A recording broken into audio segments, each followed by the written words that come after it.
Aturan terbaru Bansos PKH tahap pertama tahun 2024 di bulan Januari tahun 2024. Nah, kira-kira ada aturan terbaru seperti apa ya?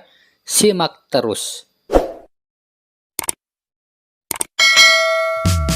Nah, oke teman-teman, tanpa berlama-lama mari kita langsung saja pada berita pentingnya ya, yaitu peraturan bantuan PKH di tahun 2024 mendatang. Nah, simak baik-baik ya teman-teman untuk para KPM PKH dimanapun kalian berada. Nah, jadi di tahun 2024 nanti ada aturan terbaru ya teman-teman mengenai pencairan bantuan PKH tahun 2024. Nah, di mana untuk pencairan bantuan PKH di tahun 2024 itu masih sama ya teman-teman. Ada yang melalui kartu KKS dan ada juga yang melalui kantor pos Indonesia. Dan nominalnya pun bisa berbeda-beda tergantung komponen yang dimiliki.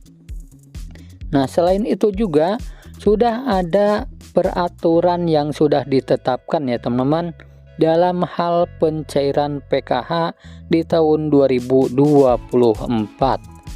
Nah, jadi untuk bantuan PKH itu adalah bantuan bersyarat ya teman-teman. Jadi harus memiliki komponen PKH seperti anak balita, kemudian anak sekolah SD, anak sekolah SMP, anak sekolah SMA, kemudian penyandang disabilitas, dan juga komponen PKH lansia ya teman-teman, serta komponen ibu hamil. Nah, itu adalah komponen PKH ya teman-teman. Jadi bukan hanya anak balita atau anak sekolah saja, tetapi ibu hamil pun sama ya, masuk kategori komponen PKH. Kemudian penyandang disabilitas dan para lansia juga. Nah, kemudian dari ketujuh komponen bantuan PKH tersebut ada 13 kriteria ya teman-teman untuk menentukan bantuan PKH-nya bisa cair.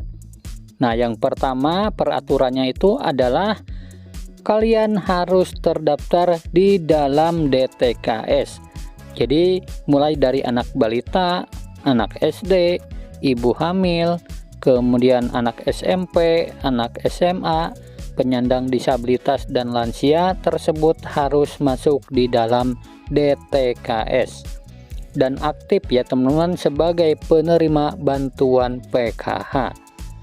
Nah, kemudian peraturan yang kedua, di dalam keluarga maksimal hanya 4 komponen saja ya yang bisa masuk ke dalam pencairan bantuan PKH. Nah, jadi maksimalnya itu adalah 4 komponen. Jadi tidak bisa semua 7 komponen didapatkan ya teman-teman. Nah, kemudian peraturan yang ketiga, prioritas bantuan PKH yang memiliki komponen datanya itu harus aktif ya teman-teman dan padan antara di DTKS dengan di Dukcapil. Nah, itu adalah yang harus dipatuhi ya teman-teman, karena bansos itu datanya harus padan dan valid. Jadi tidak boleh ada perbedaan. Nah, kemudian peraturan yang kelima, jika kalian terdaftar sebagai penerima bantuan PKH anak sekolah, baik itu SD, SMP maupun SMA, datanya harus terdaftar di aplikasi Dapodik sekolah masing-masing ya, dan datanya padan dengan DTKS. Nah, jadi tidak boleh ada perbedaan.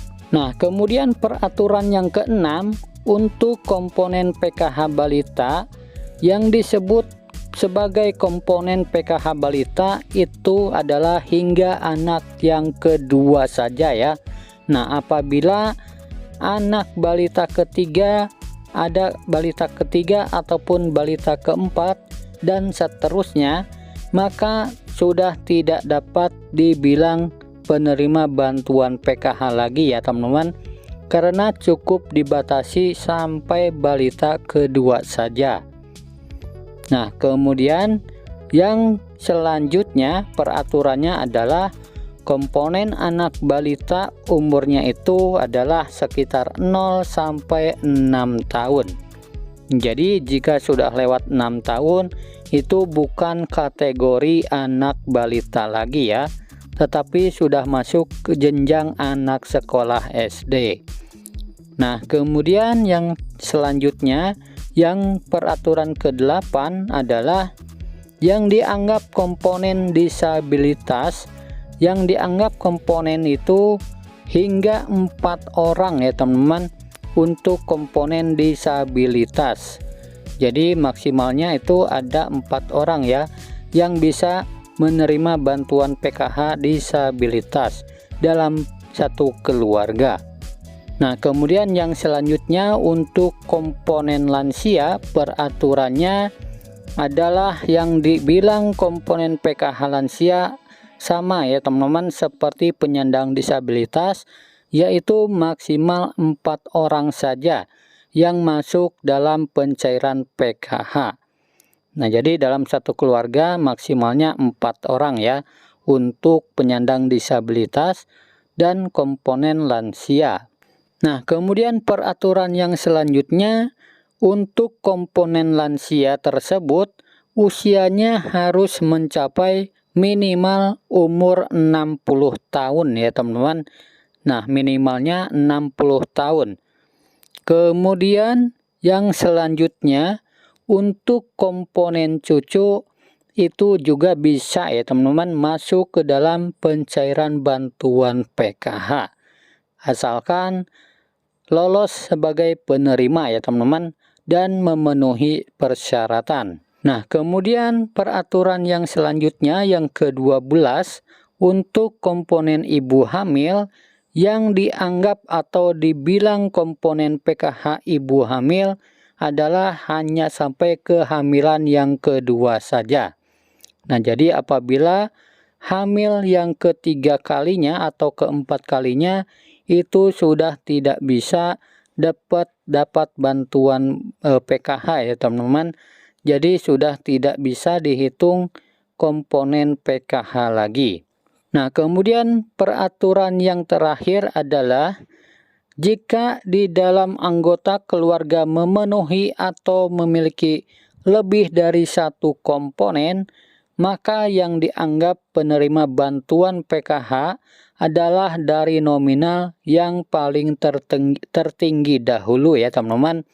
Nah, misalkan ada anak disabilitas atau penyandang disabilitas.